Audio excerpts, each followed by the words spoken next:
hemos sido convocados por la Dirección Nacional y agradecemos al director nacional, doctor Carlos Parera, y a todo su equipo por esta convocatoria, que se da en el marco del proceso de generación de documentos estratégicos y base que van a alimentar el plan de mediano plazo institucional. En este marco, la Dirección Nacional Asistente nos convoca para generar una serie de seminarios que permitan generar un marco de referencia compartido a nivel teórico-metodológico de la prospectiva y la planificación estratégica. Mirá que a todos les está haciendo eso. Y en ese marco se elabora esta propuesta de formación.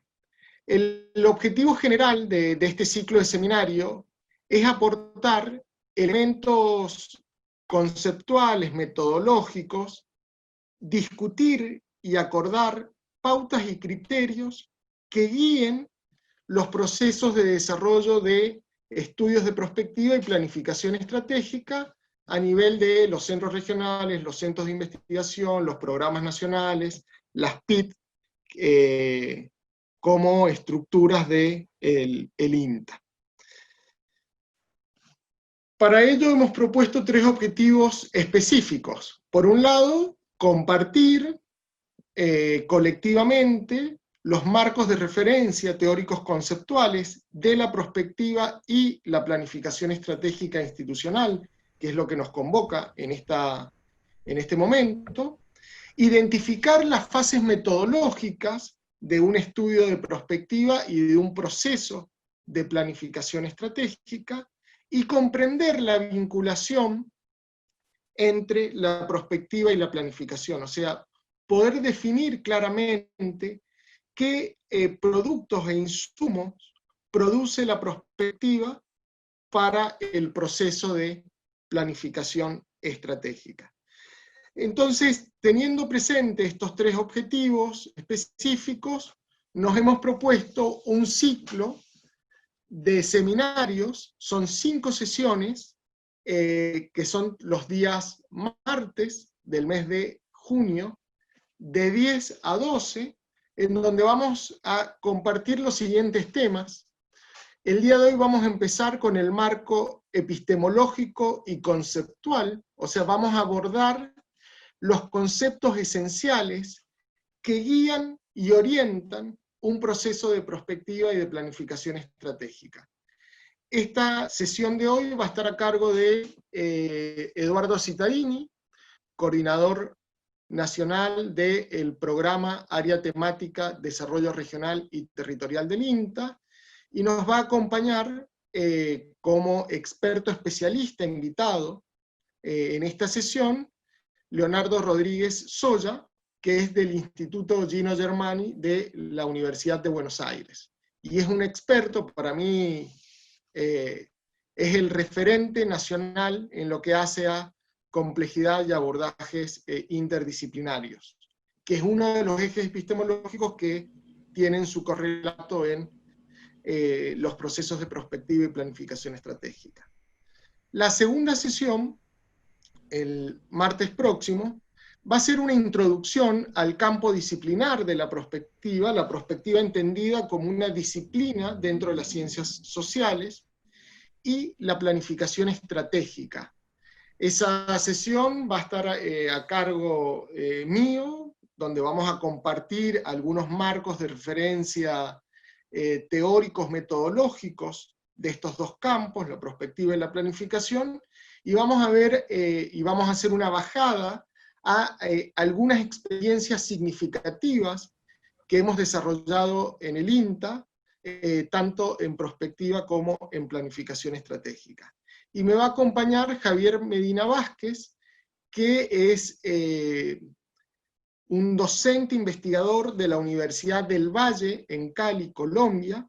Él es un consultor externo del ILPES, que es el Instituto Latinoamericano de Planificación Económica y Social de la CEPAL, es un referente en Latinoamérica sobre la vinculación entre prospectiva y políticas públicas. La tercera sesión, que va a ser el martes 16 de junio, ya entramos en la fase metodológica e instrumental. La sesión 3 y 4 son muy importantes y relevantes porque nos van a brindar las pautas y criterios de cómo confeccionar, por un lado, el diagnóstico en la sesión 3 y por otro lado, en la sesión 4, la construcción de visiones de futuros, de escenarios y las trayectorias posibles para alcanzar esos escenarios. En la sesión 3 vamos a ver dos métodos en particular: cómo se hace el entorno, ese escaneo ambiental que hacemos, y por otro lado vamos a analizar el método de análisis de horizontes. Esa sesión va a estar a cargo de Diego Gauna, coordinador del área de prospectiva del Centro de Investigación en Economía y Prospectiva del INTA, y de Vanessa da Fonseca Pereira, de Brasil, que es una analista estratégica de Embrapa, que está vinculada al proceso de planificación estratégica institucional de Embrapa. La sesión 4 está prevista para el martes 23 de junio. Vamos a abordar allí la construcción de visiones de futuro y trayectorias. Vamos a abordar, o se profundizarán, tres métodos en particular: la construcción de escenarios, por un lado, el análisis causal, por otro, y el backcasting. Esa sesión estará a cargo de Mercedes Patrulló, del Centro de Investigación en Economía y Prospectiva del INTA, y nos acompañará como experto especialista invitado Horacio Cao, que es del Centro de Investigación de Administración Pública de la Universidad de Buenos Aires, y actualmente es agente gubernamental de la Secretaría de Asuntos Estratégicos de la Presidencia de la Nación. Y la quinta y última sesión, prevista para el martes 30 de junio, es esta interfaz entre la prospectiva y la planificación estratégica. O sea, es determinar con precisión qué aporte hace la prospectiva al proceso de planificación estratégica. Ahí esa sesión va a estar coordinada, articulada nuevamente por mí, y como experto invitado nos va a acompañar Gustavo Blutman, que es también del Centro de Investigación de Administración Pública de la Universidad de Buenos Aires. De esta forma, en el transcurrir de estas 5 sesiones, vamos a poder tener una primera aproximación a los métodos y técnicas que se utilizan en un proceso de prospectiva y planificación estratégica. En este caso, teniendo como objeto de estudio nuestra propia institución, dado que los documentos base que se tienen que generar a nivel de cadenas productivas, territorios y áreas temáticas o áreas disciplinares, tienen que generar insumos a el proceso de planificación de mediano plazo. Un poco acordar también las reglas de juego para todas las 5 sesiones. Esta presentación después ustedes la van a tener disponible, al igual que las de contenido. La sesión está estructurada en 2 horas de duración. Vamos a tener unos 40-60 minutos de exposición, de una etapa expositiva, y luego 1 hora aproximadamente para el intercambio de preguntas, comentarios, observaciones. La idea es que a medida que se van desarrollando las exposiciones, cada uno de nosotros podamos ir escribiendo en el chat esas preguntas, tratando de ser lo más breves y conciso. Nosotros vamos a seleccionar algunas de esas preguntas y se las vamos a trasladar a los expositores en la parte participativa o de intercambio durante la segunda hora de trabajo. La idea también es que nosotros vamos a ir sistematizando todas las preguntas, comentarios y reflexiones, y después se podrá realizar una devolución a posterior de forma escrita. La idea también, como para ordenar el intercambio del chat, es hacer reflexiones o aportes o preguntas que hagan a la construcción de ideas, para que nosotros podamos tener de manera organizada y sistematizada los intercambios que se van dando ahí. Bueno, como todo proceso participativo, la idea es que tengamos un diálogo respetuoso, basado en opiniones o en comentarios que tengan argumentaciones. Y al igual que a los participantes les estamos pidiendo que sean sus intervenciones breves y concisas, también se los pedimos a los expositores. La idea de la segunda hora es generar un diálogo, un intercambio participativo y activo entre los expositores y los participantes. El momento de exposición, como son 2 exposiciones, aproximadamente son 20-30 minutos cada exposición, y luego vendría el intercambio al final de ese proceso. Bueno, y como les decía, en el día de hoy, en la primera sesión, donde nos vamos a introducir en el marco epistemológico y conceptual de este marco de referencia de la prospectiva y la planificación estratégica, nos acompañan Leonardo Rodríguez Oya. Él es doctor en Sociología por la Universidad de Toulouse, en Francia, doctor en Ciencias Sociales por la Universidad de Buenos Aires, es licenciado en Ciencias Políticas por la Universidad de Buenos Aires, investigador del CONICET desde el 2014, es investigador del Instituto de Investigaciones Gino Germani de la Universidad de Buenos Aires, es profesor del doctorado en Políticas y Gestión del Conocimiento en la Educación Superior de la Universidad Nacional 3 de Febrero, es profesor del programa de maestría y doctorado en Ciencias Sociales en el Instituto de Desarrollo Económico y Social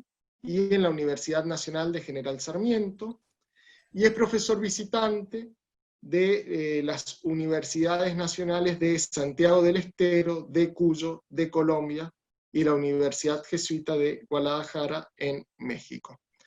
El orden de exposición del día de hoy va a iniciar Eduardo Cittadini compartiendo un marco de referencia general, y luego Leonardo hará una profundización de algunos conceptos que consideramos claves al momento de desarrollar un estudio de prospectiva y un proceso de planificación. Hasta aquí mi intervención. Muchas gracias a todas y todos. Doy el pase a Eduardo para que inicie su presentación. Bueno, buenos días. Gracias por participar, por sumarse a esta iniciativa. Saludo desde Gaiman en esta nueva modalidad de trabajar desde las casas, que tiene sus pros y sus contras, y es parte de lo que vamos a discutir hoy como uno de los ejemplos.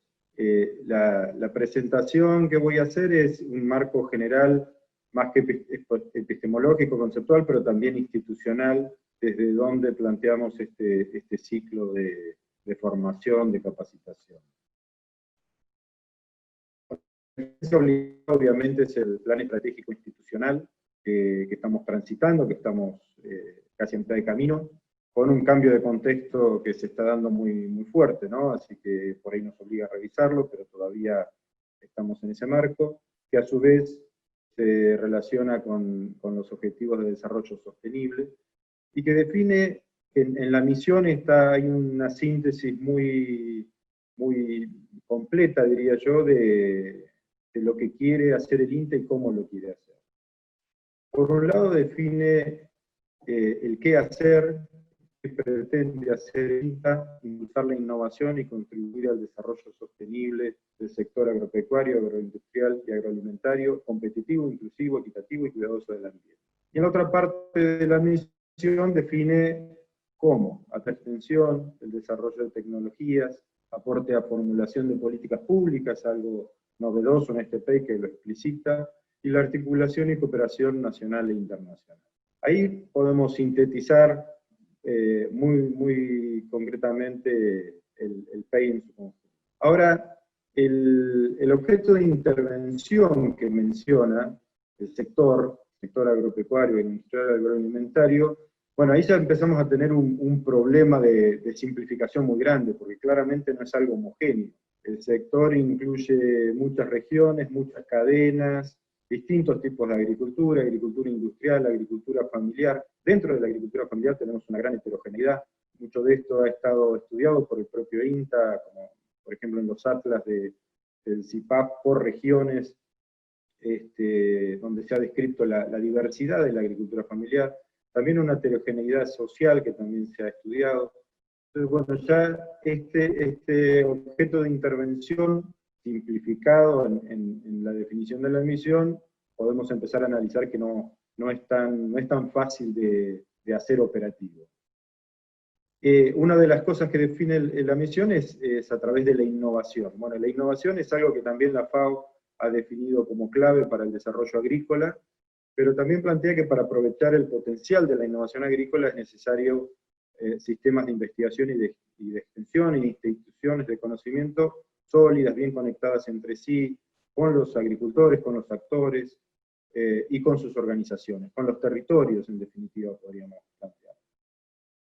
Y el INTA ha definido, como parte de su estrategia, la articulación de investigación y extensión como componentes identitarios, apoyados en componentes articuladores de vinculación tecnológica, relaciones institucionales y la información y comunicación, tendiendo a una gestión para promover la innovación.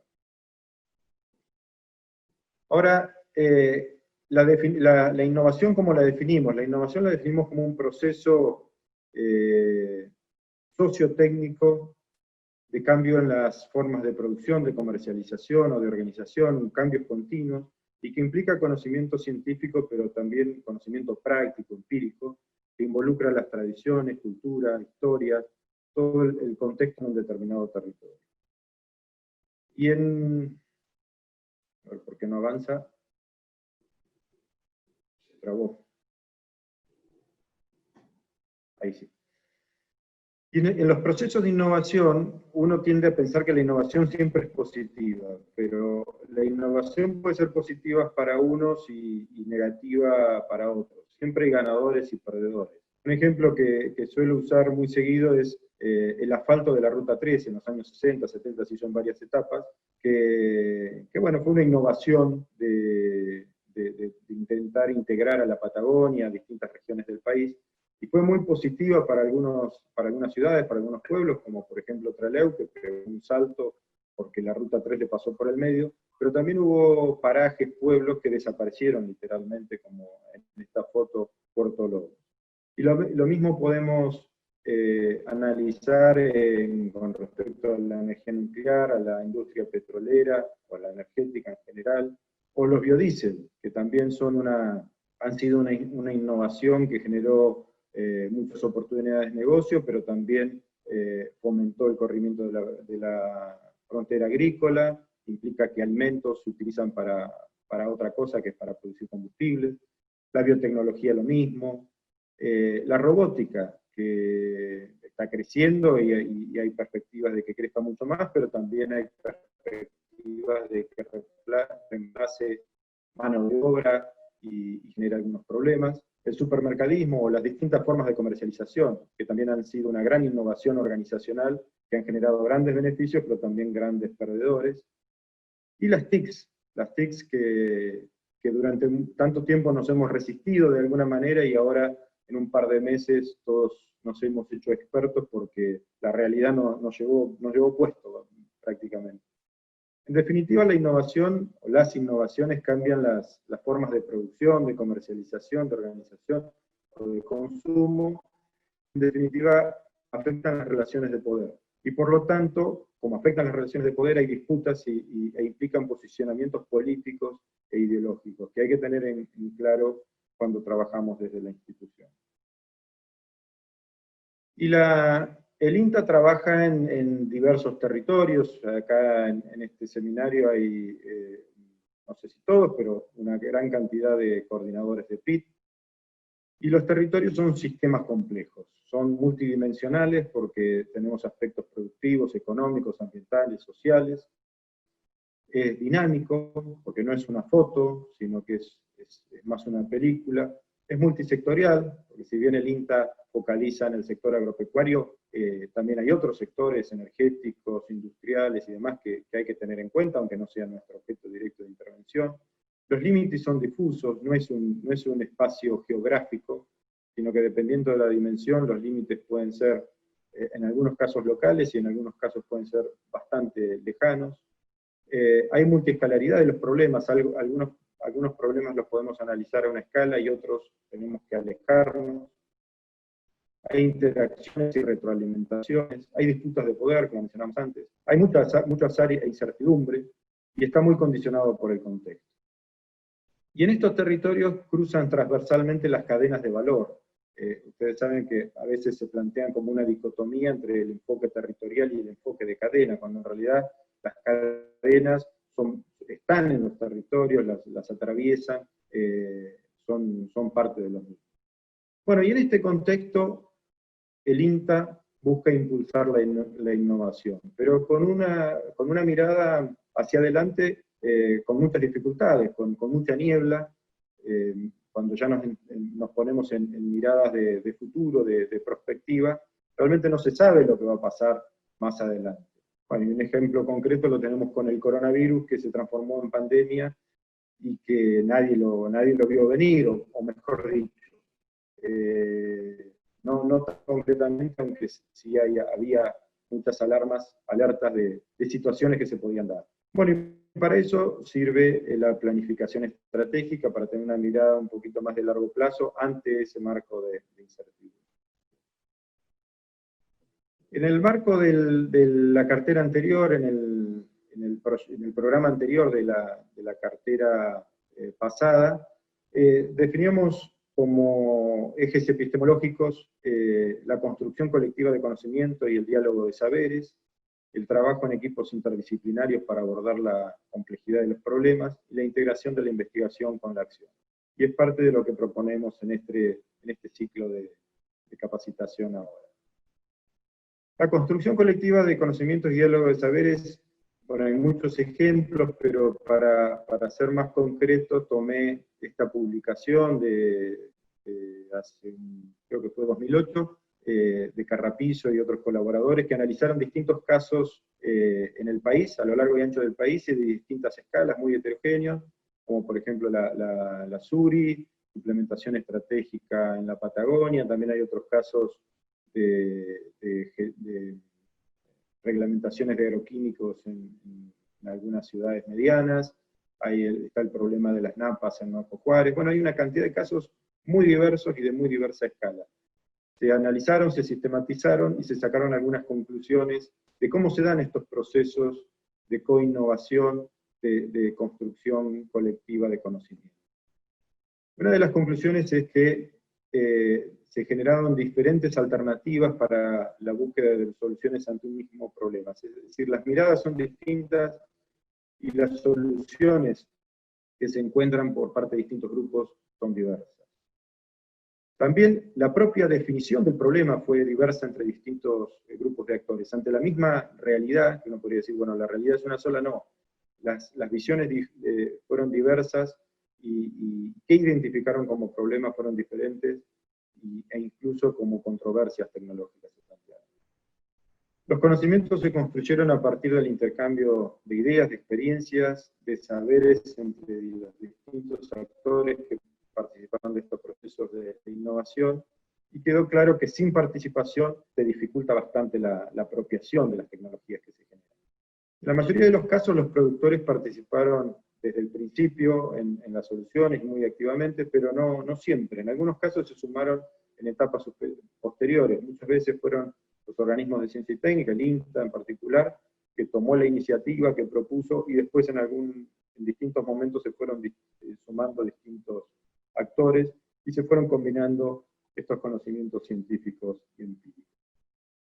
Y en todos los casos analizados resultó clave la presencia del Estado, ya sea por apoyo técnico, por asesoramiento, por apoyo económico o por normativa. Estas podrían ser un poco, si bien algunos casos fueron muy diversos y podríamos tomar como pautas generales de la construcción colectiva de conocimiento. Otro aspecto clave es que ante la complejidad los abordajes disciplinarios resultan insuficientes en general. Entonces hay distintas alternativas. La multidisciplina nosotros estamos bastante acostumbrados a trabajar, que es básicamente una compilación de distintos puntos de vista de distintas disciplinas sobre un tema. Y un producto clásico es un libro donde tenemos distintos capítulos, un capítulo puede ser de un agrónomo, otro puede ser de un veterinario, otro de un ambientalista y otro de un médico. Todos pensando, analizando un mismo objeto de estudio, un determinado problema, pero no se mezclan. La compilación mantiene esa separación disciplinaria. Ya es un paso interesante porque ya estamos teniendo distintos puntos de vista de una misma problemática, pero claramente no alcanza para abordaje de problemas concretos. En la interdisciplina, las disciplinas ya tienen que dialogar, interaccionar, ponerse de acuerdo sobre el problema, sobre el objeto de estudio, y encontrar un punto en común integral. Y claramente la interdisciplina no es trabajo de una persona, no estamos pensando en una persona interdisciplinaria, sino en trabajo de equipos, en redes que puedan llegar a esta articulación. Pero la interdisciplina requiere una sólida formación disciplinaria, y acá es donde se empiezan a poner interesante la cosa, que no buscamos gente generalista que picotee todo un poco, sino que necesitamos sólida formación disciplinaria, pero a su vez que sea capaz de trabajar en equipos y en redes. Y un siguiente nivel sería la transdisciplina, donde se rompen las barreras disciplinarias con un abordaje más profundo, complejo. En el campo de la biotecnología, por ejemplo, tenemos varios ejemplos de transdisciplina donde se han generado nuevas disciplinas, podríamos decir. Ahora, las PIT y los centros regionales, las distintas unidades del INTA, trabajan en la gestión territorial, pero la gestión territorial y los procesos de innovación se dan en función de un modelo de desarrollo. Modelo de desarrollo podemos definir como una visión general, un rumbo, una idea, una macroidea, condicionada por el contexto, las estructuras productivas y sociales, y que como idea, como visión, como rumbo, está en disputa. Acá nuevamente tenemos una situación de disputa porque no todos tenemos la misma visión, el mismo modelo de desarrollo en mente, y entonces acá se dan disputas y disputas de poder. Y para orientar los modelos de desarrollo están las políticas públicas. Perdón que me interrumpo, pero me está pidiendo admisión de gente, entonces cada tanto tengo que admitir gente que me aparece en la pantalla. Como les decía, las políticas públicas se orientan hacia un modelo de desarrollo, pero no existen en forma aislada. Una determinada política se vincula con otra vez se trabó. Una determinada política se vincula con otra y con muchas otras, armando una red de políticas relacionadas que pueden estar potenciándose unas con otras o pueden ser contradictorias. Una política agrícola puede estar interaccionando con una política ambiental, con una política minera, con una política económica, que a veces se potencian y a veces se contradicen. No solamente con esa política de interés, sino entre sí, y también con políticas de otro nivel. Un ejemplo clásico puede ser la ley de bosques, por ejemplo, que es una política, una ley nacional, pero que a su vez se vincula con las leyes provinciales que intentan reglamentarla. Y también puede haber reglamentaciones locales, municipales, que nuevamente a veces potencian y a veces se contradicen y se genera toda una complejidad de esa política general. El conjunto de políticas nos define un modelo de desarrollo agrícola que a su vez está enmarcado en un modelo de desarrollo nacional. Y acá es donde la ciencia y la tecnología debe participar del análisis, diseño e implementación de políticas públicas para tratar de aportar a estos modelos de desarrollo agrícola y nacional. En ese marco, el INTA es parte del sistema de innovación agropecuaria como institución. Yo creo que ustedes no ven mi cursor, pero el INTA es parte de una red bastante compleja donde participa en investigación, en extensión y en promoción y vinculación tecnológica, pero cada una de estas cosas también lo hacen las universidades, por ejemplo, que también hace investigación y extensión, o el CONICET que aporta investigación. Los programas de promoción también, obviamente, hacen a la promoción y vinculación tecnológica. En fin, hay distintos niveles de responsabilidad y distintas funciones que el INTA participa en algunas, pero en fuerte interacción con muchos otros organismos e instancias. Y como para ir bajando a tierra, bueno, y justamente a Tierra del Fuego, como ejemplo de la complejidad que podemos tener en los territorios y el marco en el que se tienen que mover las plataformas de innovación territorial, tomé como ejemplo Tierra del Fuego, que es una PIT, toda la provincia es una PIT, que uno podría pensar, por ahí como imaginario, que se caracteriza por la producción ovina, por la producción de lana, que es cierto, tiene una fuerte producción de lana, pero otra vez se traba cada tanto. Pero la producción de ganadería ovina tiene problemas, por supuesto, como todas las producciones, abigeato. También en los últimos años ha crecido mucho el problema de los perros cimarrones, los perros salvajes. La gente los va liberando o se van escapando, se meten en el bosque, y han sido un problema muy serio para la ganadería ovina, e incluso también para la seguridad de las personas. Esto ha hecho incluso que genere una reconversión de la producción. Muchos establecimientos han cambiado las ovejas por vacas por el problema de los perros. También hay vacas y caballos salvajes. Buscando para esta presentación me enteré que Tierra del Fuego tiene la mayor cantidad de caballos salvajes del mundo, aparentemente, no lo tengo chequeado la verdad este dato.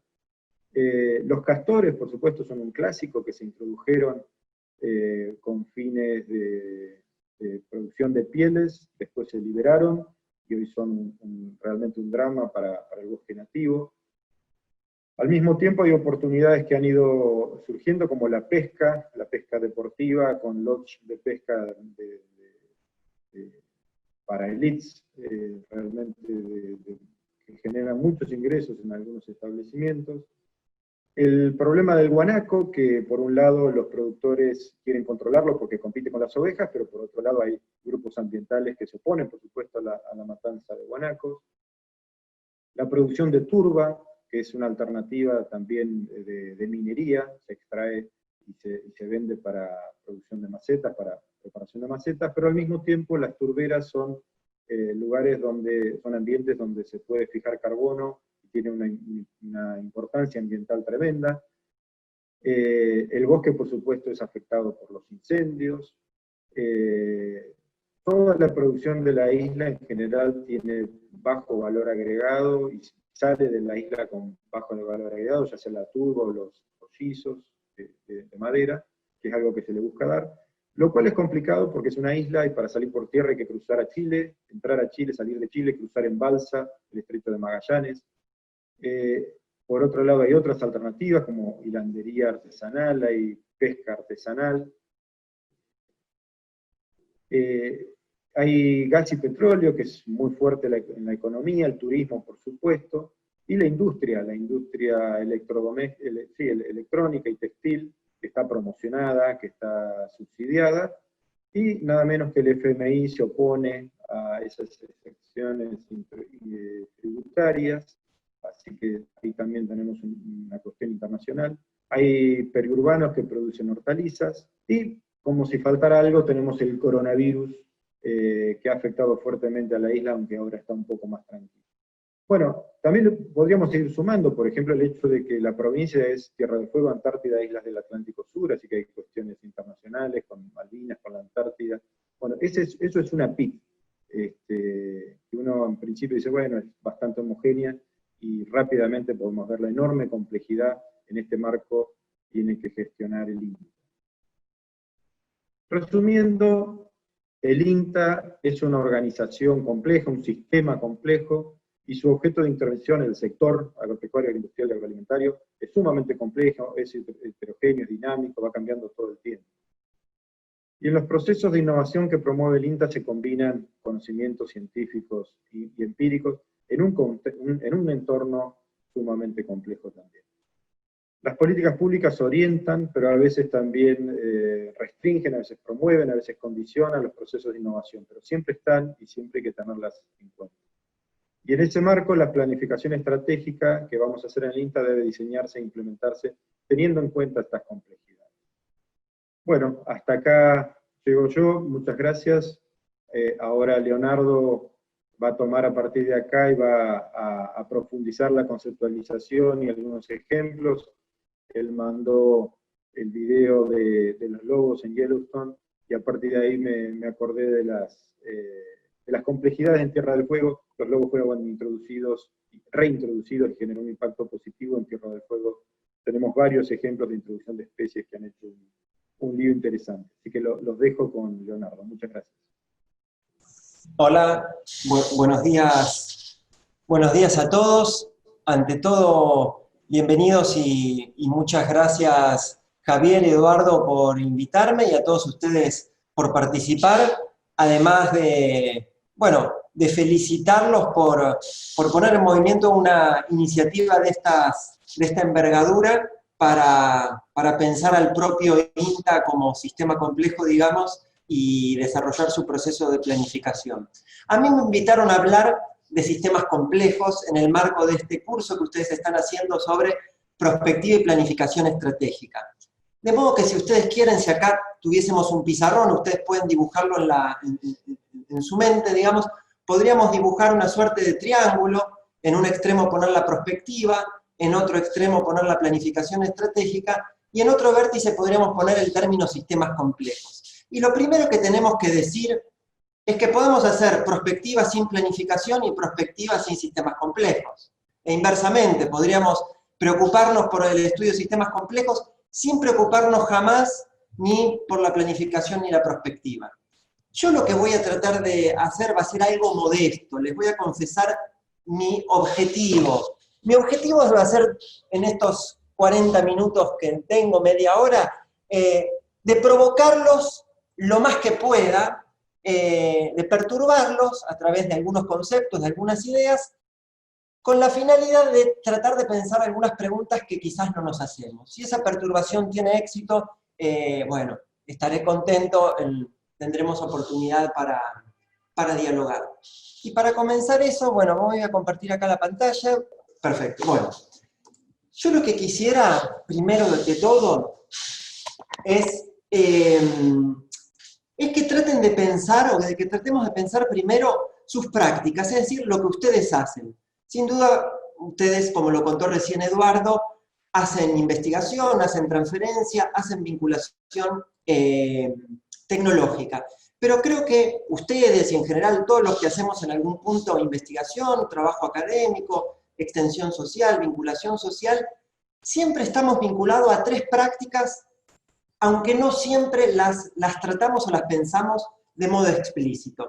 Esas tres prácticas las podríamos llamar las prácticas de investigación, las prácticas de planificación y las prácticas de gobierno. ¿Qué quiero decir con estos tres conceptos? Bueno, mediante la investigación, aludir básicamente a alguna forma de producir o construir conocimiento. Y no solo conocimiento científico. En general, tendemos a asociar la investigación con el conocimiento científico, pero puede ser saberes o conocimientos técnicos o expertos, o conocimientos sociales. El conocimiento de un agricultor que quizás no fue a la universidad es tan importante como el resto de los conocimientos. Entonces, primero, una pluralidad y una diversidad de conocimientos que queremos producir o que eventualmente queremos conocer. Cuando hablamos de planificación, en un sentido muy amplio de lo que estamos hablando es de pensar antes de actuar. La planificación no es otra cosa que reflexionar o que tratar de colocar una mediación entre el conocimiento y la acción. Y queremos actuar en general para transformar algo o para incidir en algo. Y por lo tanto, si queremos incidir para transformarlo, la planificación nos conecta siempre con el futuro. Queremos y solo podemos actuar hoy en el presente para crear algo posible que todavía no existe en un futuro, digamos así, próximo. Y por lo tanto, la planificación nos conecta con la práctica de gobierno. El gobierno no lo tenemos que pensar simplemente el gobierno en mayúscula como el gobierno en la conducción, digamos, de un Estado, sino el gobierno es, digamos así, gobierna quien busca conducir, quien busca intervenir en un proceso para dirigirlo hacia una cierta finalidad. O sea que podríamos decir que todos los actores sociales, académicos, económicos y políticos gobiernan los sindicatos, los partidos, gobiernan también los científicos, los docentes, en la medida en que nosotros buscamos intervenir sobre algo que sucede en la realidad porque queremos conducirlo o encauzarlo hacia alguna dirección. Por lo tanto, sea que hagamos propiamente investigación, extensión o transferencia, estamos vinculados ineludiblemente a la investigación en cuanto a conocimiento, a la planificación y al gobierno. La pregunta que yo quisiera hacerles o compartir con ustedes es, bueno, ¿qué nos aporta a nuestras prácticas de investigación, de planificación y gobierno hablar en términos de sistemas complejos? ¿Cambia algo nuestros modos de hacer investigación, planificación y gobierno o es lo mismo? Entonces, para pensar este concepto, una herramienta que son los sistemas complejos, yo quisiera introducir otro término, que es el concepto de problemas complejos. ¿Por qué? Bueno, por una razón, digamos así, bastante intuitiva, que es nosotros como actores sociales, y todos los actores sociales en general, no vamos caminando por el mundo tropezándonos como sistema. Quiero decir, no vamos viendo y experimentando nuestra vida cotidiana como relaciones entre sistemas, sino más bien como problemas. O sea, los problemas los sufrimos, se nos expresan como obstáculos, como dificultades que no podemos superar en términos de conocimiento o de acción. Entonces, empezar a pensar en términos de problemas complejos, antes de hablar en términos de sistemas complejos, es algo bastante intuitivo y útil, porque nos sitúa en el punto de vista de los actores que viven, piensan, hablan en el mundo. De ustedes mismos, digamos así, dentro del INE.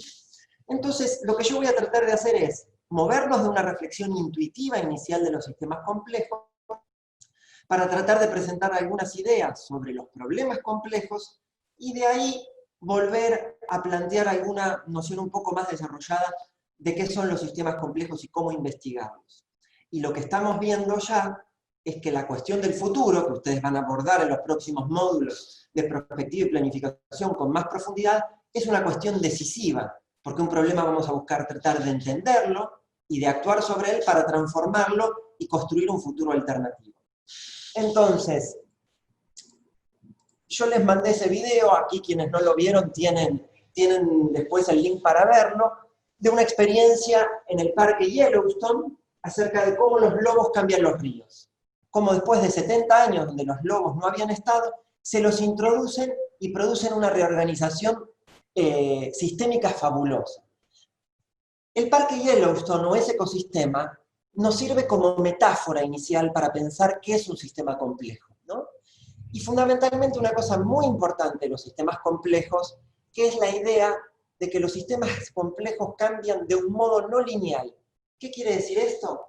Que un pequeño cambio puede amplificarse y producir grandes consecuencias. Y en algún punto esa gran consecuencia es la transformación estructural del sistema. Los lobos, no siendo muchos al comienzo, nos cuenta ese video, siendo poquitos, fueron produciendo cambios en el comportamiento de otras especies animales, los ciervos que se alejaban, pero también producieron efectos y realimentaciones en el bosque, empezó a crecer el pasto, empezaron a aparecer pájaros, y finalmente se produjo un efecto no lineal en el cambio de los cursos de los ríos. cambió el modo en que se erosionaba el suelo, el territorio se volvió más sólido, y los ríos volvieron a un cauce, digamos, con mayor beneficencia o prosperidad para ese ecosistema. Bueno, todo esto muy lindo, pero quisiera que ustedes tomen a esta idea de los lobos y del parque Yellowstone como una posibilidad para autoproblematizarnos, es decir, para pensarnos de verdad a nosotros mismos, para pensar cómo hablamos, para pensar cómo actuamos, para pensar cómo pensamos cuando hacemos lo que hacemos como parte del INTA. Entonces, la pregunta con la que quisiera provocarlos es, ¿qué relación podemos pensar entre los lobos y el parque Yellowstone con ustedes y el INTA? ¿Qué relación habría entre los lobos y ustedes y entre Yellowstone y el INTA? Bueno, esto puede dar para debatir mucho, pero podríamos pensar, o nos gustaría proponer la posibilidad de pensar, que cada uno de ustedes es potencialmente un lobo, y que el INTA en su conjunto es Yellowstone. Es decir, y esto sería válido, digamos, para cualquier actor social en cualquier sistema social. Cada actor social, en este caso ustedes, en el INTA participando de este proyecto de planificación y prospectiva, son potencialmente agentes de innovación y cambio. Y el INTA en sí mismo, como el Yellowstone, como el ecosistema, puede ser pensado como un sistema complejo. Entonces, la invitación de esta metáfora es pensarnos a nosotros mismos como agentes de innovación y cambio, y pensar los sistemas en los que actuamos como sistemas complejos. Les voy a poner otra metáfora para pensar, así digamos, ampliamente la cuestión de los sistemas complejos. Ahí tienen una imagen, que no sé si se ve del todo bien, pero son hormigas. Son hormigas haciendo un puente entre dos hojitas. Les voy a contar una experiencia, una investigación que viene de biólogos que investigaron el comportamiento animal y se pusieron a investigar las hormigas desde bastante tiempo ya, para hacerse una pregunta bastante lógica. ¿Cómo esos animalitos, esas hormiguitas chiquititas, aparentemente muy simples, lograban crear estructuras tan complejas como los hormigueros, que pueden ser más grandes que países e incluso que continentes? O sea, puede haber colonias de hormigas que abarcan cientos de miles de millones de individuos y atraviesan la frontera de los países. ¿Cómo logran organizarse? ¿Cómo producen una organización de tan alta complejidad esos animalitos tan simples? Entonces se acercaron con una idea, con una hipótesis, que fue tratar de encontrar a la hormiga reina, es decir, a una autoridad que permitía organizar, digamos, ese sistema. Resultados de muchas investigaciones llevaron a concluir que la hormiga reina no existe, o mejor dicho, que no hay un control jerárquico y vertical del hormiguero.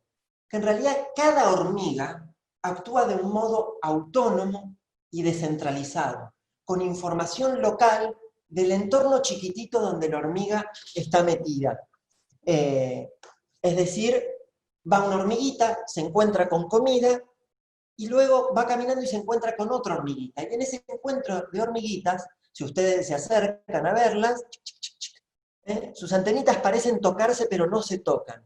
Y en esa cercanía se produce un fenómeno maravilloso, que es la comunicación físico-química a través de feromonas. Entonces, las hormigas pueden pasarse información acerca de la detección de una nueva fuente de alimento, acerca de un peligro, acerca de una invasión. Incluso ha habido experimentos, por ejemplo, donde diseñan un hormiguero y tienen las hormigas su reservorio de alimentos, y por el otro lado hay hormigas, por ejemplo, que mueren. Entonces ponen a las hormigas muertas cerca del alimento, y las hormigas se las ingenian de una manera espectacular para llevar a las hormigas muertas en la posición más alejada con respecto a la posición de la comida. Es decir, el hormiguero es un ejemplo fabuloso de un sistema complejo, donde hay partes relativamente simples, pero el hormiguero emerge, y este es uno de los conceptos que nos sirve para pensar los sistemas complejos. El hormiguero se autoorganiza, produce orden sin un ordenador, produce organización sin un organizador que desde un punto de vista jerárquico y vertical le dice a cada uno qué tiene que hacer. Podemos decir que el hormiguero como un todo es un fenómeno emergente. Los sistemas complejos son sistemas emergentes. Ahora, esto ya es una metáfora muy interesante para poner en cuestión nuestra mirada antropocéntrica. Nosotros fuimos a estudiar las hormigas con la hipótesis humana, es decir, de sistemas sociales y de instituciones sociales y políticas profundamente jerárquicas y verticales. Pero la naturaleza no se comporta así. En la naturaleza, el hormiguero es un fenómeno de inteligencia colectiva, de swarm intelligence, de inteligencia de enjambre. Se produce un fenómeno colectivo muy rico, pero a partir de la combinación y articulación del comportamiento individual y autónomo de estos individuos, de estos seres que son las hormigas. Entonces acá tenemos una metáfora muy potente para pensar nuestras prácticas, para pensar nuestros sistemas sociales y para pensar también la planificación y la prospectiva en el INTA. El concepto es el de biomimesis, la importancia de aprender e imitar de la naturaleza para pensar nuestras prácticas humanas. ¿Cómo podríamos favorecer entonces procesos de inteligencia colectiva, de pensamiento colaborativo, de aprendizaje en comunidad en nuestros sistemas humanos para favorecer la autoorganización y la emergencia de nuestras instituciones?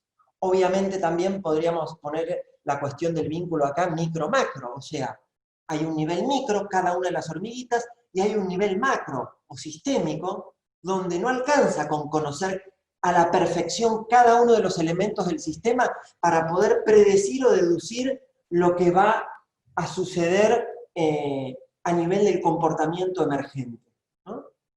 Hay cosas que suceden a nivel macro que no podemos deducir ni reducir a nivel micro. Entonces tenemos que desarrollar un pensamiento multinivel. Por aquí entonces la metáfora y los aportes de las hormiguitas.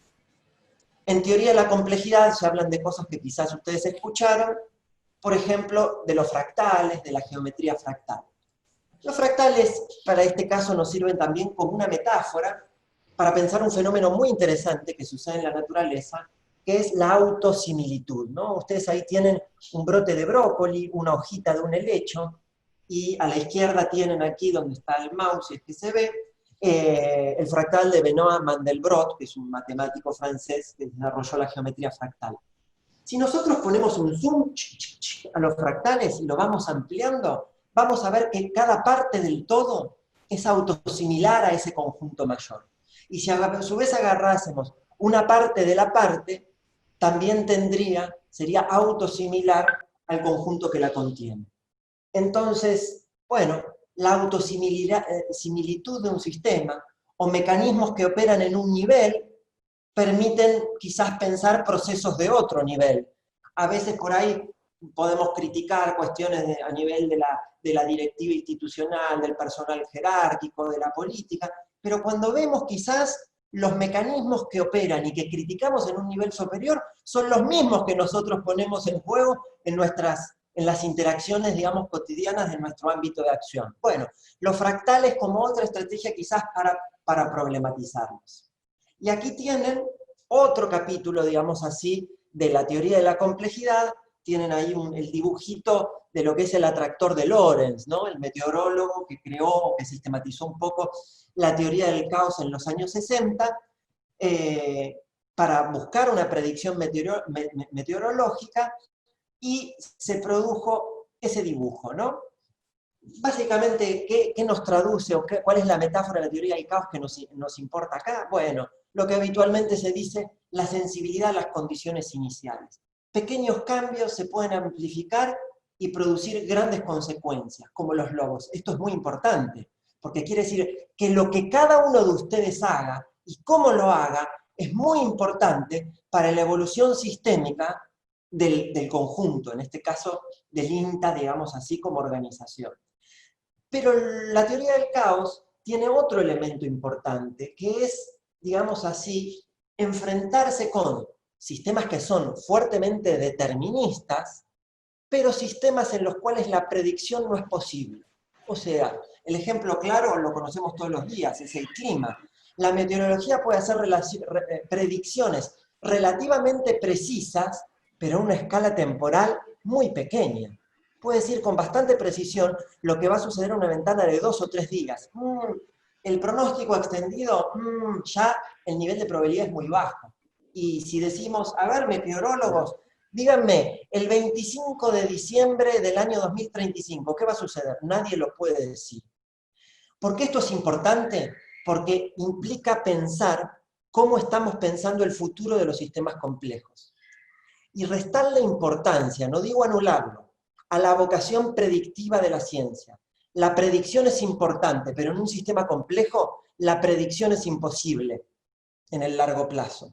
Y por lo tanto, si en meteorología trabajamos con sistemas determinísticos, pero no predecibles, los sistemas sociales van a ser todavía más complejos. Van a ser no solo no predecibles, sino sistemas no determinísticos, es decir, sistemas abiertos, sistemas creativos y sistemas de final abierto, donde la posibilidad de la predicción es muy, muy, muy chiquita. Entonces, tenemos 3 metáforas, las hormigas, los fractales y el caos, no simplemente para usar como marcos teóricos o conceptuales, sino para pensarnos a nosotros mismos. Entonces, esto ahora lo voy a pasar y quisiera plantear provocadoramente esta pregunta. Plantearlo, o sea, no solo a ustedes, es decir, a todos nosotros. ¿Estamos preparados? ¿Nos enseñaron, aprendimos en la escuela primaria, en la universidad, en la escuela secundaria, en los posgrados, en los doctorados, a actuar como lobos y a colaborar como hormigas? Yo creo que no.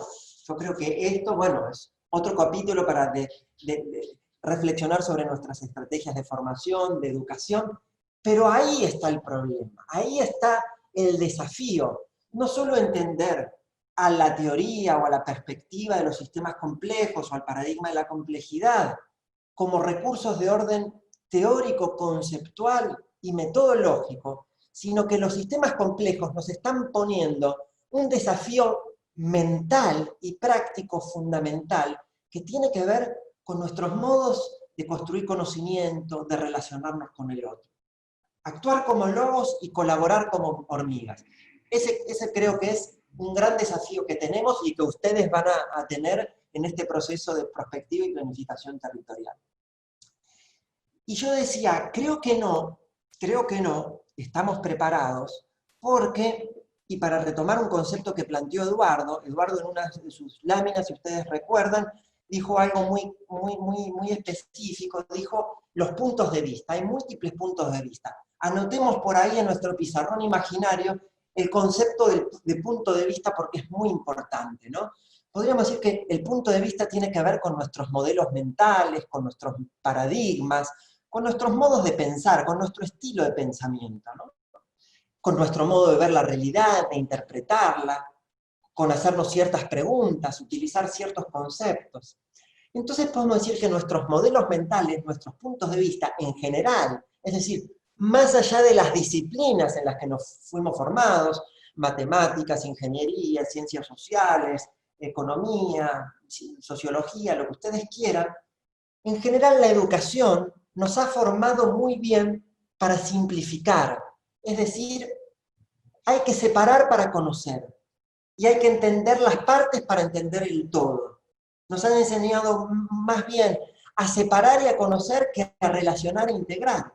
Pero también nuestro punto de vista, nuestra mirada, está, digamos así, educada, y el está así educada tiene que ver con, digamos así, la historia misma de la ciencia moderna, que no la vamos a hacer aquí, con tratar de pensar el mundo, y cuando digo el mundo físico, el mundo biológico, el mundo social, a partir de la metáfora del orden. Tendemos a buscar orden, a pensar en términos de certeza.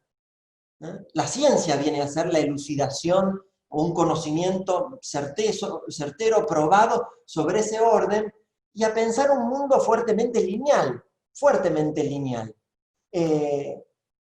Pero lo interesante es que la ciencia, en la propia aventura de la investigación científica, buscando la certeza, buscando la certidumbre y buscando el orden y la linealidad, se encontró con lo complejo, se encontró con lo incierto, se encontró con el caos y se encontró con lo no lineal. Y entonces ahí hay todo un aporte de las teorías científicas de los sistemas complejos que nos dan sí herramientas conceptuales y metodologías para tratar de entender estos sistemas complejos, estos fenómenos caóticos, estos procesos no lineales. Ahora, estas herramientas, estos conceptos, deberían servirnos a nosotros justamente porque los conceptos no son otra cosa que herramientas de pensamiento para poner en cuestión lo que hacemos. Entonces, mi pregunta es, volviendo a la tríada que yo les planteaba inicialmente, ¿cómo investigamos, cómo planificamos y cómo gobernamos? ¿Hasta qué punto nuestras prácticas de investigación, planificación y gobierno no están fuertemente estimuladas por ese paradigma de la simplificación, por la metáfora del orden, de la certeza, de la linealidad? Y el desafío es tratar de repensar nuestros modos de conocer, planificar y gobernar desde la metáfora de la complejidad, del caos, la incertidumbre y la no linealidad. Bueno, ahí vamos entonces a pensar este gran desafío. Entonces podríamos decir, ¿cuál es el desafío de la complejidad tal y como yo lo entiendo? Bueno, no se trata tanto de aprender un nuevo conjunto de conceptos. Los conceptos son importantes, pero más bien de lo que se trata es de aprender a pensar de otra manera, es decir, de cambiar el paradigma, de cambiar nuestro modelo mental. Si cuando empezamos a hablar y a reflexionar de la complejidad no nos perturba a nosotros mismos, bueno, entonces va a ser una teoría más como otras tantas y no podrá desarrollar todas las potencialidades que tiene. Porque el problema está acá, en cambiar el punto de vista, en cambiar el paradigma. Y eso es lo más difícil, porque implica que entren en crisis, implica desestructurar nuestra propia mirada, nuestro modo de pensar, nuestro modo de hablar, nuestro modo de actuar, a través del cual conocemos, investigamos, planificamos y gobernamos. Yo creo que este es el gran desafío. Entonces ahora sí podríamos plantear o tratar de precisar en este marco provocador, digamos así, inicial, algunos aportes de los sistemas complejos para la planificación y gobierno. Y yo les voy a plantear, digamos así, este esquemita. Los invito a pensar inicialmente en términos de problemas complejos, porque experimentamos el mundo como problemas. A través de esta palabrita de los problemas complejos, vamos a tratar de pensar situaciones, experiencias, fenómenos que se nos presentan simultáneamente como problemas de conocimiento y como problemas de acción. Es decir, situaciones sobre las cuales queremos conocer, pero que también queremos actuar para transformarlas. Por lo tanto, si queremos transformarlas, y acá vamos a hacer un enlace con cosas que ustedes van a profundizar luego, es importante desarrollar, yo hablo de enfoque constructivo, es un término que viene de un científico argentino de los años 60 que fue Oscar Barsaski, que hablaba de la construcción o del diseño de futuros, de poner la ciencia y la investigación científica al servicio de la construcción de futuros alternativos. Hoy el lenguaje más dominante en el ámbito académico es la prospectiva, los podemos tomar en principio como sinónimos, aunque luego podrán deslindar diferentes enfoques al respecto. ¿Por qué hablamos de construir o del verbo construir? Porque de lo que se va a tratar es de imaginar, diseñar y en algún punto planificar esos futuros alternativos, pero no cualquier futuro, sino futuros deseables. Es decir, ante un problema vamos a tener que evaluar y decir, este futuro nos gusta más, es mejor que este otro. Hay muchos futuros posibles. ¿Cómo elegir entre futuros? ¿Cómo decir cuál es mejor que otro? ¿Quién va a decidir qué es lo mejor? Pero si estamos hablando de que los futuros alternativos son muchos futuros los posibles, y tenemos que elegir entre ellos, lo que estamos hablando es de tomas de juicios de valor, de ética, de posicionamientos normativos y axiológicos. No podemos pensar en futuros deseables, ni elegir entre futuros sin referencia a ciertos presupuestos éticos. Entonces, acá realmente hay una gran complejidad, porque claramente no fuimos educados en la universidad ni en ningún lado, a vincular el conocimiento, la ética y la acción. Y entonces necesitamos desarrollar un marco teórico y metodológico que nos permita articular esto y trabajarlo de modo integrado. Y entonces, a la luz de estos problemas que vinculan conocimiento, ética y acción, tendremos que repensar las formas de investigar, las formas de planificar y las formas de gobierno, con respecto a otras formas tradicionales o más clásicas que hacer. Y entonces, dicho esto, sí, las teorías de los sistemas complejos pueden brindar herramientas para abordar el estudio de estos problemas complejos. En particular, las estrategias o los métodos interdisciplinarios, algo dijo también Eduardo al respecto, y más ampliamente, aunque yo en esto no me voy a meter, estrategias de modelado de sistemas complejos, no necesariamente modelos formales, aunque pueden ser modelos matemáticos, modelos computacionales, y estrategias de simulación. Esto es muy importante, porque la simulación, entre otras cosas, no es una herramienta tanto de predicción, sino también una herramienta para explorar las posibilidades futuras de un sistema. Este enfoque, o esta vocación de hacer un puente entre los sistemas complejos y los problemas complejos en el marco que les estoy presentando, podría eventualmente nutrir esos procesos de políticas públicas de lo que hacía Eduardo. Hay experiencias en el momento de los diálogos, les puedo contar de algunas experiencias que hemos hecho, de poner, digamos, de utilizar modelos de simulación de sistemas complejos para favorecer, digamos, procesos de deliberación pública y planificación de políticas públicas. Pero en lo que sigue, y de modo muy puntual, quisiera referirme concretamente a estas tres cosas. El problema del futuro, el problema de los problemas complejos, y dar algunas pinceladas sobre los sistemas complejos. Sobre el futuro ustedes van a profundizar en los próximos módulos, así que esto va a ser una provocación inicial para tratar de pensar el futuro. Miremos estas fotos, ¿no? Se van viendo, ¿verdad? Un cielo contaminado, un hombre comiendo o buscando cosas en un basural y atrás la sociedad industrializada del hiperconsumo. Esto quizás no se distingue tanto, pero es una isla de plástico en el medio del océano. Incendios forestales, un suelo absolutamente seco, con personas caminando en él, ecosistemas degradados, sequía, cambio climático. Esta es la foto, tampoco sé si se distingue, pero es abrumadora. Este es el río más contaminado del mundo. Lo que ven en el medio es agua cubierta por plástico, y lo que se ve en un costado son viviendas de personas.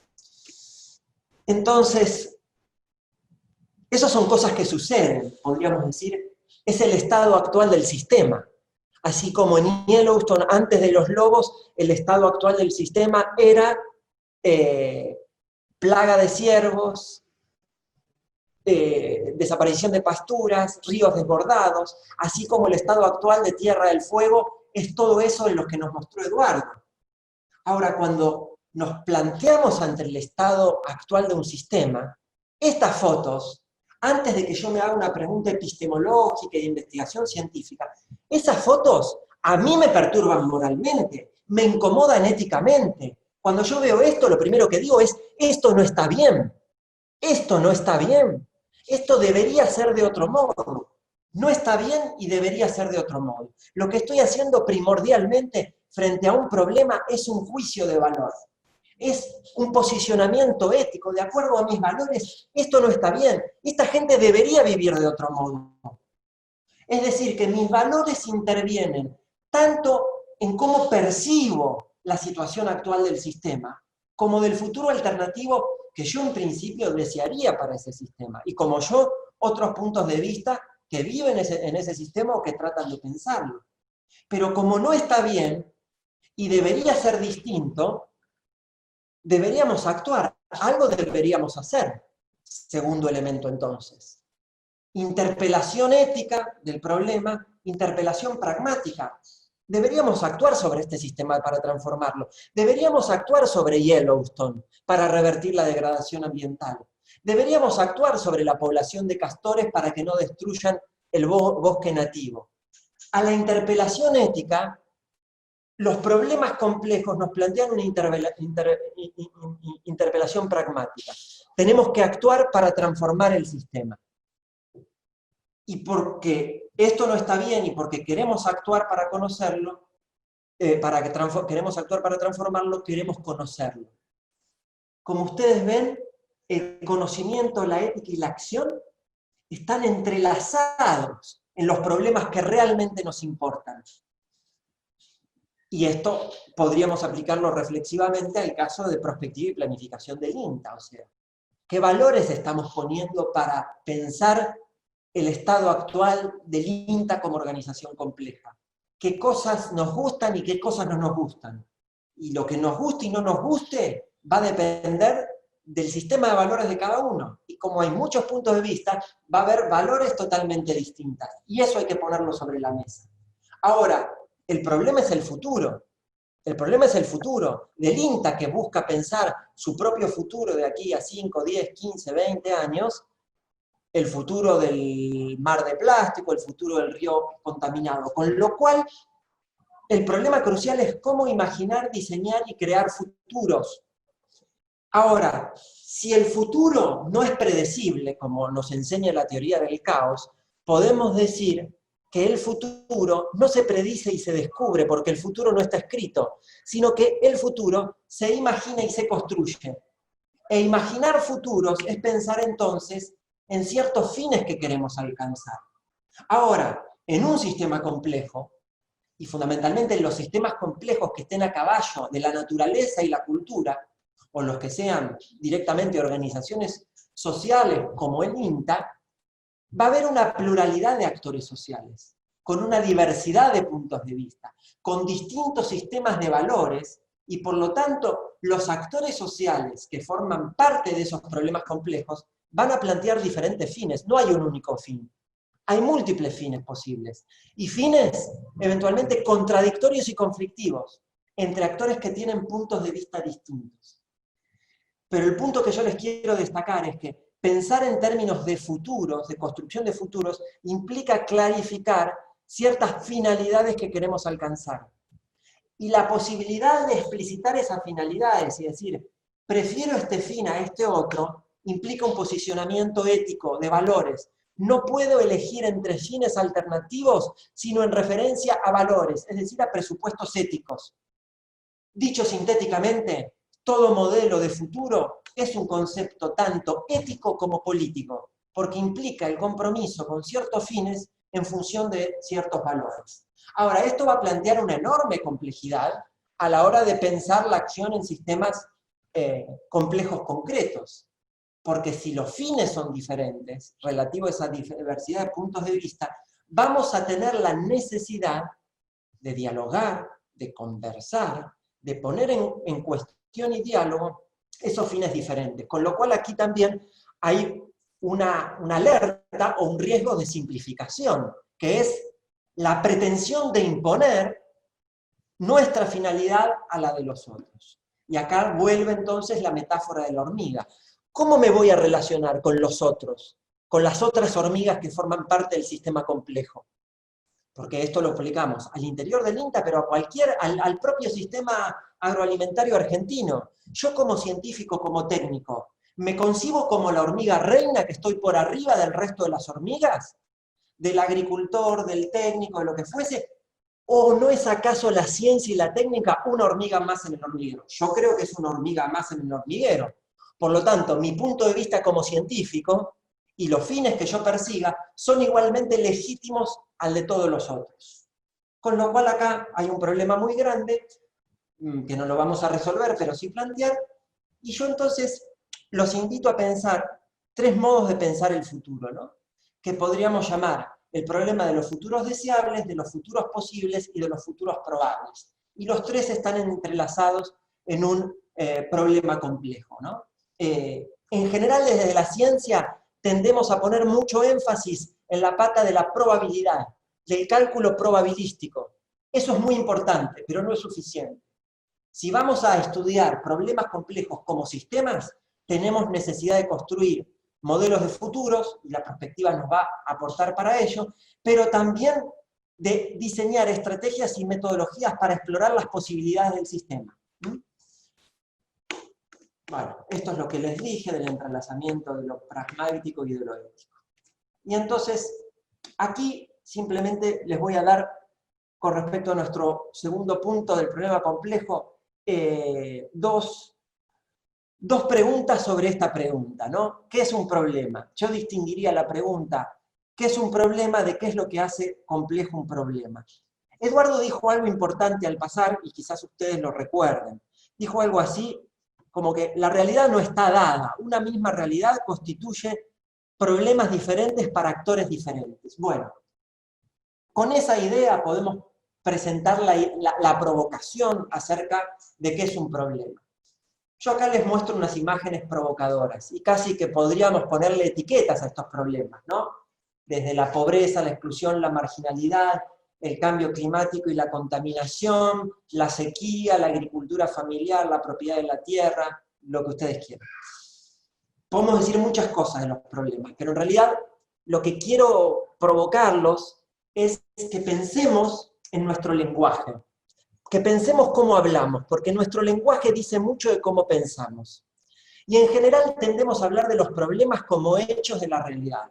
La pobreza, la inflación, el cambio climático. Es decir, utilizamos sustantivos para nombrar los problemas. Y los sustantivos, como nos enseñaron en la escuela, son el nombre de las cosas.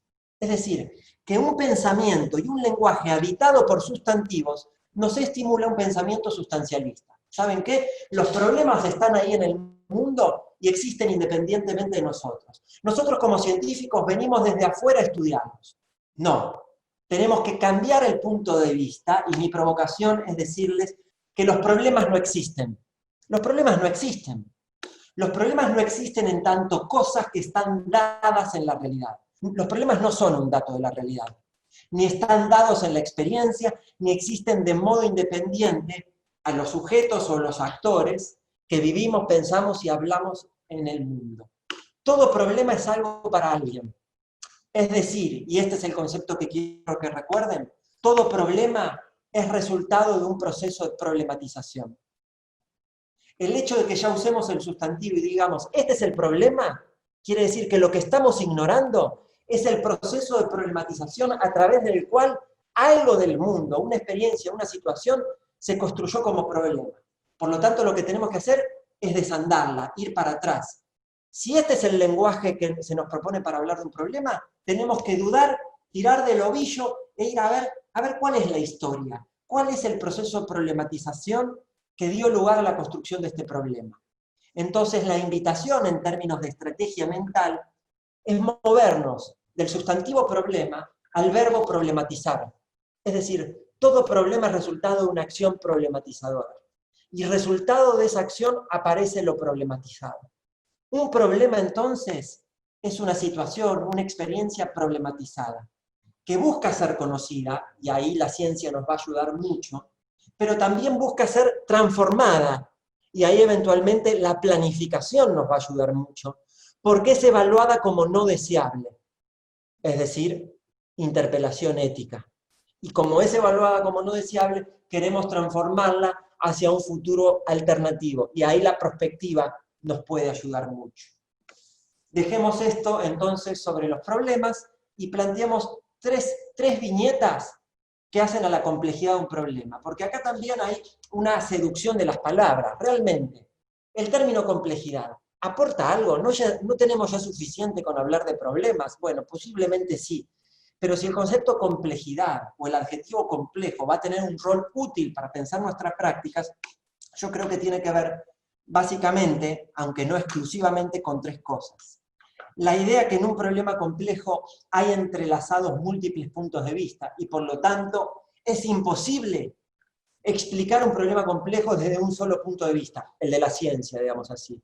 No existe el diagnóstico científico objetivo y neutral. O si ustedes quieren, si queremos ser objetivos, no podemos ignorar las subjetividades. La máxima objetividad se logra cuando logramos entender los distintos puntos de vista de actores sociales heterogéneos que tienen fines distintos, eventualmente contradictorios, y saberes distintos, y valores distintos, pero que forman parte, están entrelazados en ese problema que queremos. Entender y modificar. Segundo vector, lo que les dije antes, entrelazamiento entre el conocimiento, la ética y la acción. Fíjense que el uso de la palabra de entrelazamiento no es azarosa, sino que remite a la etimología de la palabra complejidad, complexus, lo que está tejido junto, ¿no? Y el tercer vector, el problema del tiempo, algo ya lo dijimos con la no linealidad. Todo sistema tiene una historia y no podemos entender el presente sin esa historia, los logos, pero queremos construir futuros alternativos y por lo tanto vamos a tener que pensar estrategias para actuar hoy y crear nuevas posibilidades en ese sistema. Termino cortito, últimos 3 minutos para decirles algunas cosas puntuales o viñetas sobre los sistemas complejos. Es decir, empezar a pensar en estos problemas complejos o tratar de modelarlos como sistemas complejos. Acá voy a retomar algunas viñetas, algunas ideas de un gran científico argentino y pionero latinoamericano en el estudio de los sistemas complejos. Posiblemente muchos de ustedes lo conozcan o lo hayan leído en el encuentro que tuvo lugar en el INTA en Santiago del Estero en 2017, creo, 2018, no me acuerdo. Se hablaron de estas cosas, que fue Rolando García, físico, meteorólogo, epistemólogo, y hay un librito muy lindo, que si no lo tienen se los paso en versión digital, que se llama Sistemas Complejos, donde García desarrolla una teoría constructivista de los sistemas complejos. Yo simplemente les voy a dar 2 o 3 viñetas para pensar también estas 2 preguntas, ¿no? ¿Qué es un sistema y qué es lo que haría complejo ese sistema? Algo muy importante, y Eduardo dijo algo al respecto también, y que plantea García con mucha claridad, en consonancia con lo que acabamos de decir de los problemas complejos, es que ningún sistema complejo está dado en la realidad empírica, ¿no? Incluso esta idea del sistema agroalimentario argentino. García nos diría, ¿saben qué? No. Lo que tenemos en la realidad son acciones, discursos, prácticas diversas, pero el sistema es algo que se construye, que lo construimos nosotros a partir de la formulación de una pregunta. Por lo tanto, podemos decir que en una misma realidad problemática, actores distintos con preguntas distintas van a construir sistemas distintos. Ahora, ¿por qué la pregunta es importante? Porque explicitar la pregunta que guía la construcción de un sistema complejo nos lleva a preguntarnos, digamos, por ese trasfondo de sentido, de valores, que guía a quién pregunta, por qué pregunta, en qué contexto pregunta. García para esto usa un concepto que lo dejamos ahí, ¿no? Habla del marco epistémico, pero no es otra cosa que lo que estuvimos diciendo. El sistema de valores, la cosmovisión, los presupuestos éticos que guían una práctica de investigación científica. Los valores forman parte de la ciencia, no los podemos eliminar. Ahora bien, y esto lo podemos discutir luego, hay riesgos en usar, digamos, dogmáticamente valores éticos y políticos en el trabajo científico. Para plantearlo de modo burdo y que se entienda, los nazis trataron de desarrollar la física aria por oposición a la física judía. Y la Unión Soviética y el comunismo trató de desarrollar la ciencia proletaria en función de la ciencia burguesa. Y en nombre de esos valores en la ciencia, de esa partidización política de la ciencia, se mataron científicos y se persiguieron científicos. Entonces, lo que está diciendo García y lo que digo yo, no estoy hablando en absoluto de una politización político-partidaria de la ciencia, sino de una concepción política de la ciencia, que es lo que decía García. Y bueno, tenemos un ejemplo que si quieren después se los detallo con más claridad de una propia investigación de García de cómo un cambio de marco epistémico puede llevar a hacer 2 investigaciones científicas, objetivas y rigurosas, pero con consecuencias de recomendaciones de política pública totalmente distintas. Esto lo paso ahora, si quieren, si les interesa, después en las preguntas me lo dicen y lo vemos. Y acá las 3 viñetas finales tienen que ver con realmente por qué los sistemas complejos son complejos. ¿Qué hace la complejidad del sistema? Bueno, podemos decir que la complejidad del sistema tiene que ver básicamente con 3 cosas. La modalidad de cambio, o sea, cómo cambian los sistemas complejos y la estructura y organización del sistema. Y eso va a tener consecuencias metodológicas para cómo investigarlo. Podemos decir, y se los digo así, como viñetas rápidamente para no extenderme más, que hay tres grandes metáforas para pensar el cambio. Tres grandes metáforas. Podemos decir que una metáfora en realidad es la metáfora de la continuidad, del cambio progresivo, como algo acumulación, lineal, algo que está atrás de la idea, digamos, de progreso, ¿no? Hay otra metáfora del cambio que sería la contracara de esta. En vez de la metáfora continuista es la ruptura. El cambio se produce por rupturas, saltos, discontinuidades. Y luego hay una tercera metáfora, que es la metáfora no lineal, la idea que el cambio es un proceso dialéctico en el cual la estructura del sistema se reorganiza en algo nuevo. Esto que parece algo bastante abstracto, es muy concreto en, digamos así, la historia de la sociedad y la historia de la ciencia. Les pongo dos ejemplos. Acá tenemos la metáfora del modelo continuista y rupturista. En ciencias, por ejemplo, el positivismo creía en que el conocimiento progresa por acumulación. Pero también, digamos, hasta, si ustedes quieren, los años 70, las sociedades las pensamos a través del concepto de desarrollo y de modernización, como un punto progresivo del cual íbamos de las sociedades, digamos así, primitivas, a la sociedad industrial avanzada. Hay un único camino y un único punto de llegada. Y progresamos por acumulación. Hay metáforas críticas de esto, ¿no? En ciencias o en epistemologías, algunos habrán escuchado hablar de nuestro amigo Kuhn, las revoluciones científicas. Bueno, para Kuhn el cambio del conocimiento es así. Saltos en el vacío, discontinuidades y rupturas totales. Y en política la misma idea de revolución piensa el cambio estructural como ese salto. Bueno, la metáfora de cambio de los sistemas complejos es crítica de estas dos visiones. Y podemos decir que los sistemas complejos son pensados a través de un cambio no lineal o de reorganización. ¿Qué quiere decir eso? Bueno, que para entender el presente de un sistema complejo y eventualmente incidir en su futuro, hay que entender la historia del sistema. Si no hacemos la historia del sistema, no entendemos cómo el sistema funciona en la actualidad. Es decir, todo sistema complejo tiene que ver con un proceso de estructuración o de creación de una nueva estructura, que va a llevar a que el sistema opere como es hoy. Pero en la medida que ese sistema ya está construido, digamos, hay procesos de autorregulación o de autoecoorganización que permiten que ese sistema conserve cierta estructura, ¿no? Por lo tanto, podemos distinguir, como dice García, entre una fase estructurante, es decir, la historia por la cual emerge una nueva estructura, de la fase estructurada, en la cual la estructura ya está operando.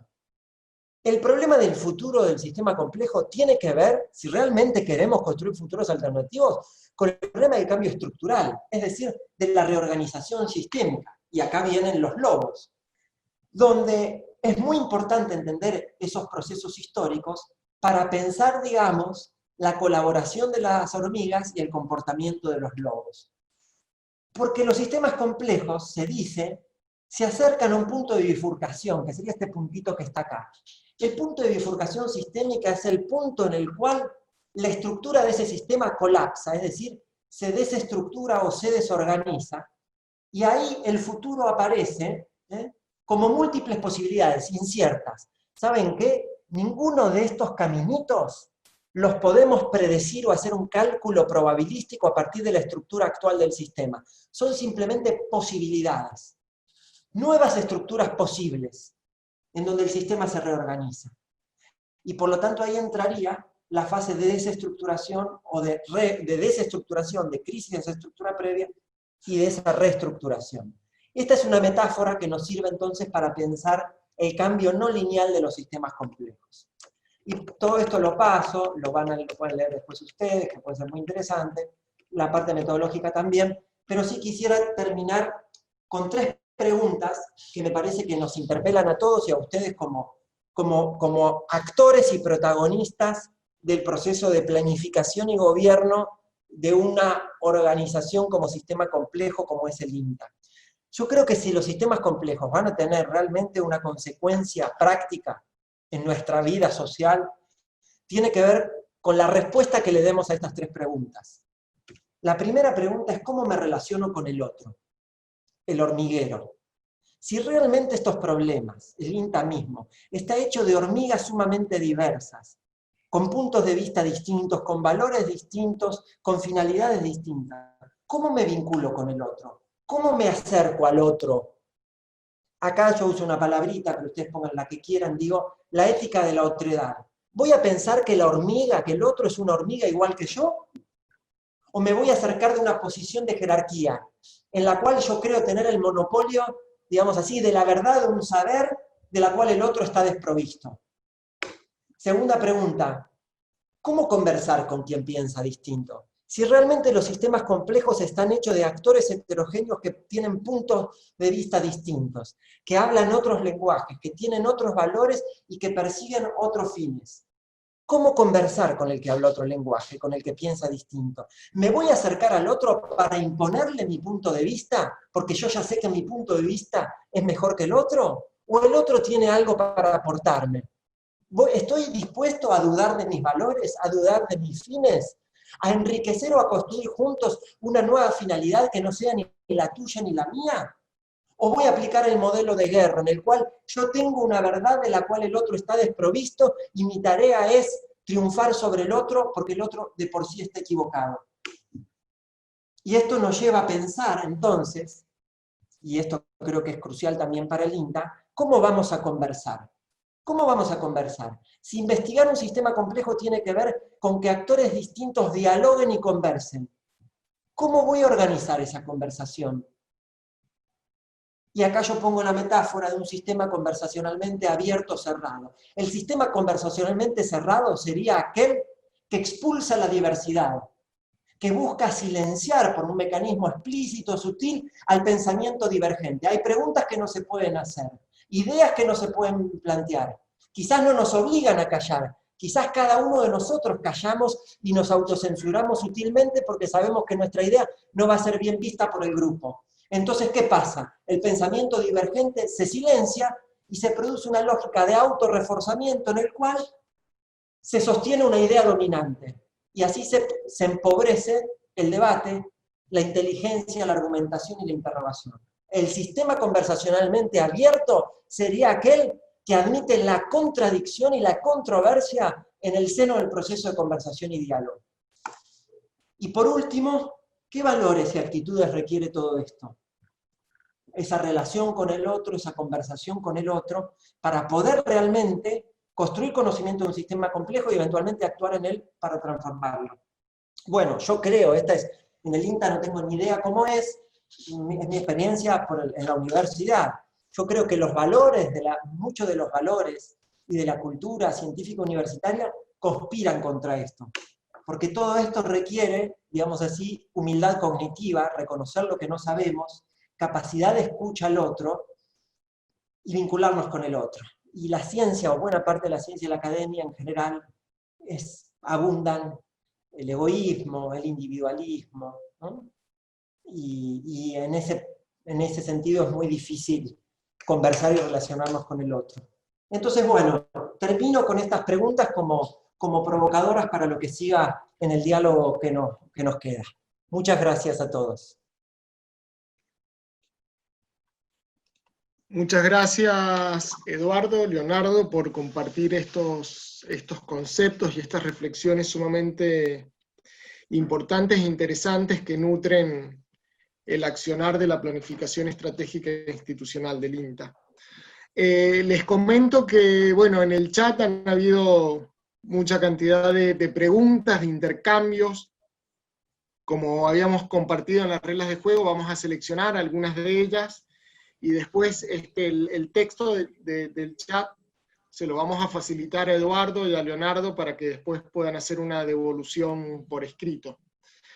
Algunas de las preguntas que hemos seleccionado, hay una de Jorge Morandi que dice: ¿cómo asimilar la autoorganización de los sistemas complejos de la naturaleza a los sistemas socioterritoriales con relaciones de poder? Vamos a hacer una selección de preguntas, si les parece. Por otro lado, bueno, plantean que para analizar los sistemas complejos, con una perspectiva que interpele las visiones de conocimiento científico positivo, sino habría que incorporar el paradigma de la decolonialidad de Dussel, Bonaventura y Quijano.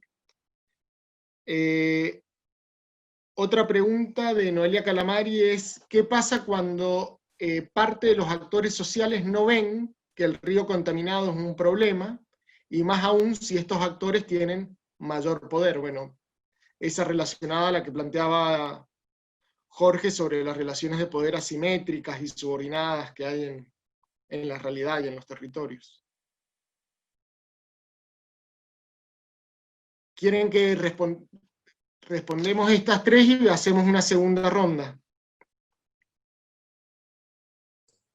No sé si querés que intervenga yo, Eduardo, querés empezar vos, como quieran.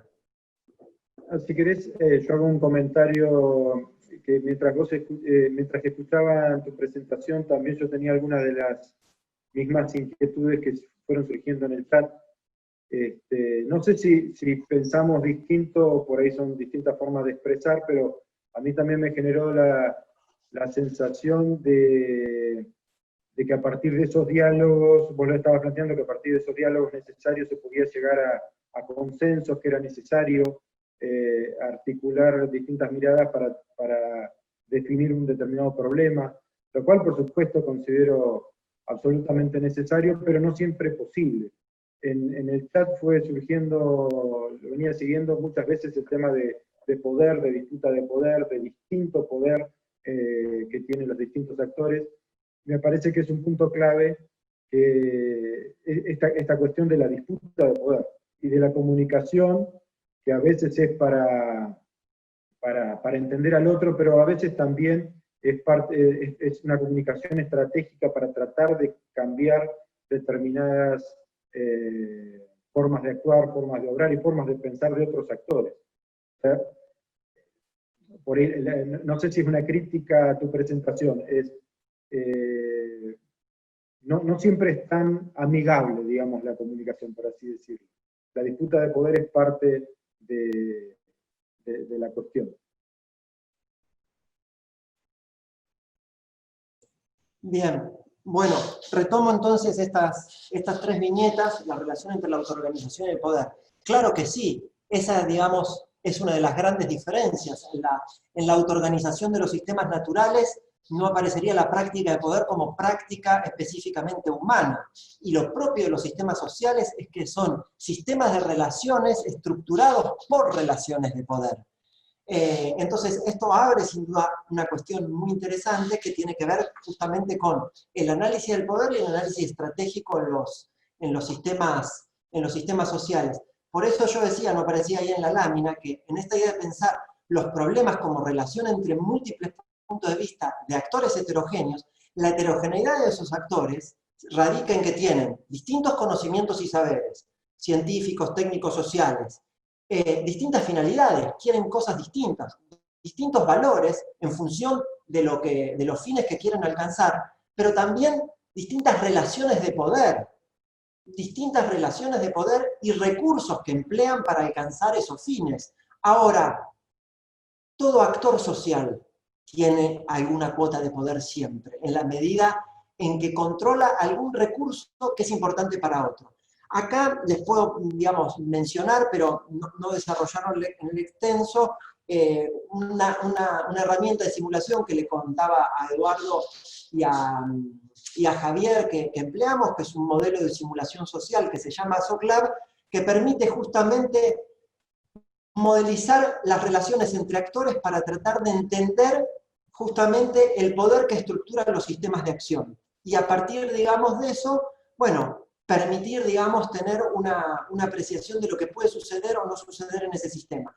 Esto lo hemos aplicado, esta plataforma SOCLAB, al análisis de algunos casos en políticas públicas, por ejemplo, la formación de un clúster de frutas finas en la Patagonia, en Neuquén y la parte de comarca andina. En algún futuro, en alguna otra sesión, si quieren, se los puedo mostrar y profundizar sobre eso. Por lo tanto, respecto a esta primera viñeta, decir dos cosas. Una, que la dimensión del poder tiene que ser pensada e investigada en la autoorganización de los sistemas sociales.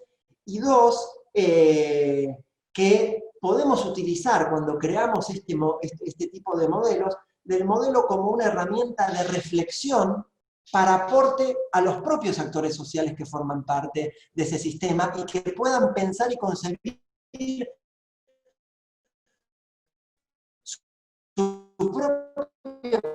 de vista y las relaciones de poder entre las que están insertos. Eso es muy importante. Descolonización y muchísimas otras tantas teorías del pensamiento complejo y de los sistemas complejos. Yo en realidad con respecto a la cuestión de la descolonización, me gustaría una reflexión, digamos, sobre el lenguaje, que lo podemos plantear, por ejemplo, lo voy a plantear en una metáfora con la relación entre otros dos términos, que es, por ejemplo, entre el término de liberación y libertad. Entonces, por ejemplo, se habla de liberación cuando, por ejemplo, un pueblo está oprimido por una dictadura, por una tiranía. Entonces ahí la dimensión de esa liberación es evidente. Tenemos que liberarnos de esa opresión que es terrible, de esa dictadura. Ahora, la libertad introduce algo mucho más complejo, porque suponiendo que esa opresión termine en tanto dictadura brutal, ¿seremos ya completamente libres? ¿O aparecerá el problema de la libertad como un problema permanente e incesante, con nuevos conflictos, con nuevas contradicciones, con nuevas relaciones de poder, en el cual la libertad va a estar siempre en cuestión y por lo tanto vamos a tener que regenerarla permanentemente? ¿Qué quiero decir con esto? Que creo que la metáfora de la descolonización es importante, pero parcial. ¿En qué sentido? Bueno, porque si nos descolonizamos de ese conocimiento endocéntrico occidental, mi pregunta sería, ¿cómo vamos a descolonizarnos de aquello con lo que nos descolonizamos? ¿Me explico? La descolonización de la descolonización. Entonces, mi duda, mi pregunta, mi reflexión es que el término descolonización no nos lleve a un atajo mental en el cual parecería haber un punto de llegada evidente. Un punto de llegada evidente y definitivo en el cual hay que descolonizarnos de aquello. Pero cuando creemos que en realidad ya nos liberamos de aquello, nos va a aparecer de modo permanente el problema de la práctica de la libertad como algo que tiene que ser regenerado todo el tiempo, y tendremos entonces que descolonizarnos de aquellas teorías, conceptos que nos permitieron descolonizarnos de aquello otro, porque ahora vamos a estar colonizados por eso. Bueno, es iterativo y es recursivo. Quiero decir, no hay un punto de llegada. Bueno, acá ponen una cita, el miedo a la libertad, algo lindo para reflexionar. Creo que todo esto tiene que ver con eso, porque lo contrario a la libertad no es la esclavitud ni la opresión, sino el miedo. Lo contrario a la libertad es verdaderamente el miedo. Dejamos de ser libres cuando tenemos miedo, en principio, a opinar, a decir y a hablar, y el miedo opera de un modo sutil y autoimpuesto en principio, el guardar silencio, el callar, el no emplear la palabra por temor a que no sea bien vista por el grupo. Entonces, tenemos que combatir a nuestros miedos y no tener miedo, digamos, de hablar. Porque esa libertad de palabra es crucial, si ustedes quieren, y gracias a Esther que planteó esa cita, es crucial para pensar la práctica de la libertad. Estaba ahí en una diapo que yo no desarrollé en la metáfora de las hormigas. Fíjense ustedes qué interesante esto. Las hormigas se logran comunicar con las feromonas, y a partir de que se comunican, es decir, que establecen una relación, pueden coordinar la acción sobre algo que quieren hacer, buscar alimentos. Fíjense que el miedo produce una ruptura en la comunicación.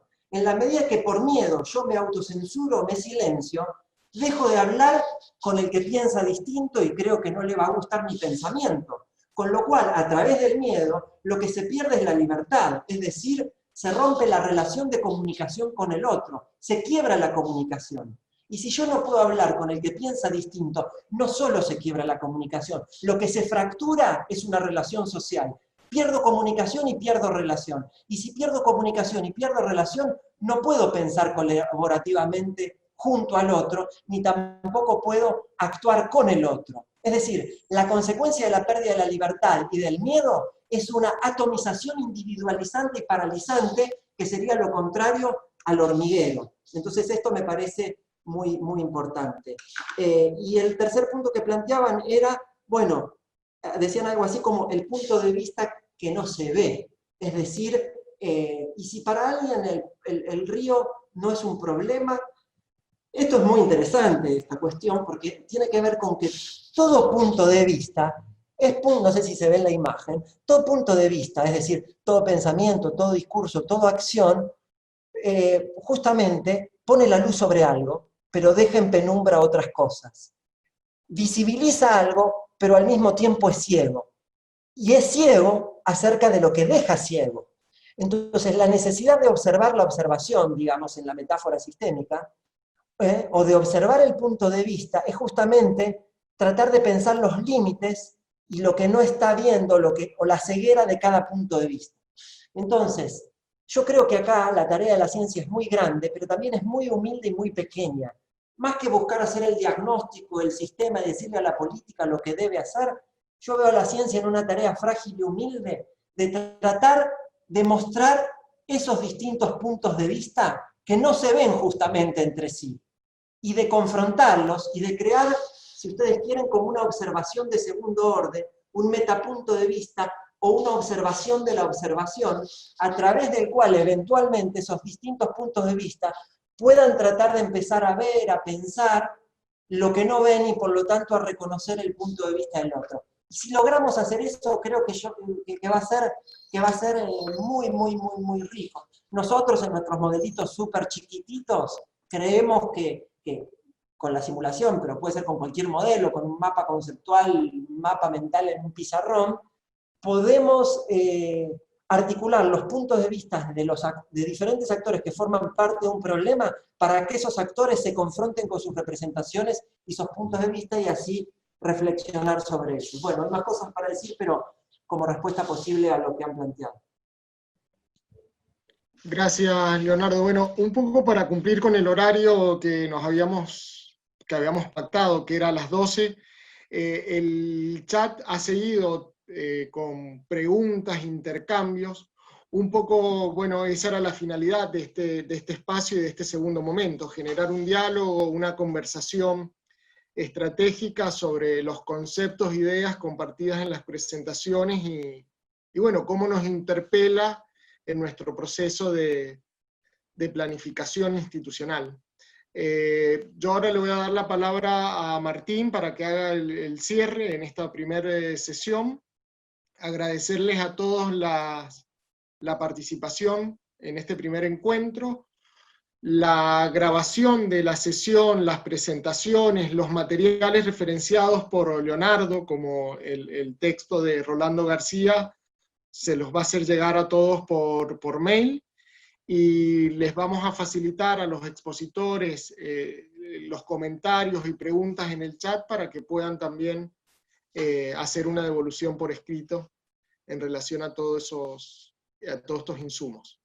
Agradecerles de mi parte y esperarlos el próximo martes en la sesión de introducción a la prospectiva y la planificación. Martín. Sí, bueno, gracias Leonardo, Eduardo, Javier, por las presentaciones. La verdad que súper interesantes y muy ricas, sobre todo para aquellos que no venimos de las ciencias sociales. Nos dan un abordaje teórico distinto al que nosotros estamos acostumbrados a escuchar y nos hacen reflexionar en un montón de cosas. Yo estuve viendo, hay muchísimas cosas que van surgiendo, que quedaron plasmadas ahí en el chat. La idea de estos encuentros es, digamos, que sea el puntapié inicial de un programa más amplio y más de más largo aliento, que nos permita ir abordando algunos temas y profundizando algunos temas que entendemos que son importantes para ir cambiando un poco la cabeza. Sobre todo yo me hago cargo de algunos que venimos por ahí de las ciencias, lo que algunos le dicen las ciencias duras, con un marco conceptual mucho más cerrado. Y que necesitamos de estas cuestiones para replantear muchas de las, o que nos sirvan a nosotros como herramientas también para gestionar los componentes estratégicos del INTA. Así que bueno, tomamos esto como un punto de inicio, iremos profundizando seguramente en encuentros que iremos por ahí charlando con Javier y con el resto del equipo para ver cómo podemos darle continuidad de manera de ir abordados en forzada. Así que me queda solamente que agradecerles a todos la participación y quedarnos con el compromiso de darle continuidad a esto.